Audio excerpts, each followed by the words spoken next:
Essuula ya 31. Awo ebyo byonna bwe byaggwa, Isirayiri yonna abaali bali awo ne bavaayo ne bagenda mu bibuga bya Yuda, ne bamenyaamenya empagi, ne batemaatema Baasera, ne bamenyera ddala ebifo ebigulumivu n'ebyoto mu Yuda yonna ne Benyamini, era ne mu Efulayimu ne Manasse, okutuusa lwe baabizikiriza byonna. Awo abaana ba Isirayiri bonna ne baddayo buli muntu mu butaka bwe mu bibuga byabwe bo.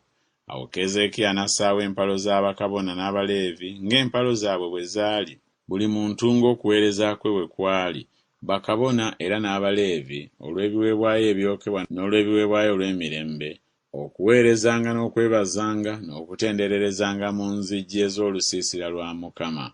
Era n'assaawo omugabo gwa kabaka ogw'oku bintu bye olw'ebiweebwayo ebyokebwa, olw'ebiweebwayo ebyokebwa eby'enkya n'ebyakawungeezi, n'ebiweebwayo ebya ssabbiiti n'eby'emyezi egyakaboneka, n'eby'embaga ezaalagirwa nga bwe kyawandiikibwa mu mateeka ga Mukama.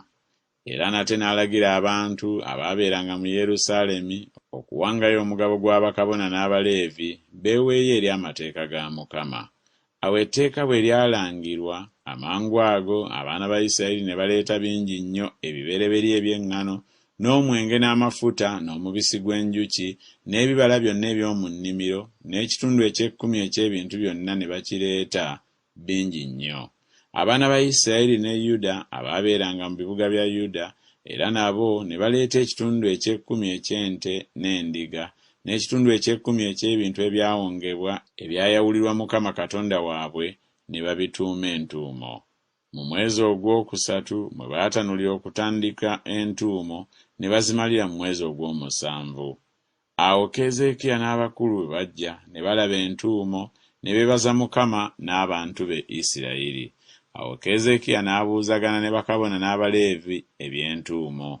Azaliya kabona asinga obukulu ow'omu nnyumba ya Zadooki n'amuddamu n'ayogera nti, abantu kasookedde batanula okuleeta ebitone mu nnyumba ya Mukama, nga tulya, nga tukkuta, nga tulemerwa ddala, kubanga Mukama awadde abantu be omukisa, n'ebyo ebifisseewo bye bintu bino ebyenkanidde awo.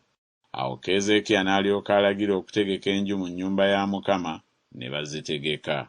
Ne bayingiza ebitone n'ebitundu eby'ekkumi n'ebintu ebyawongebwa n'obwesigwa, era Konaniya Omuleevi ye yali omukulu waabwe, ne Simeeyi muganda we ye yamuddirira.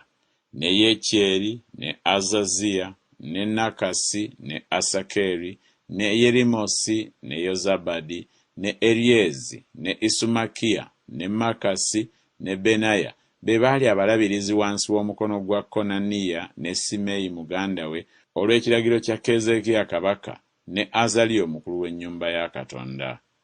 Ne Kole mutabani wa Imuna Omuleevi, omuggazi w'omulyango ogw'ebuvanjuba, ye yali omukulu w'ebyo bye baawaayo eri Katonda ku bwabwe, okugaba ebirabo bya Mukama n'ebintu ebitukuvu ennyo.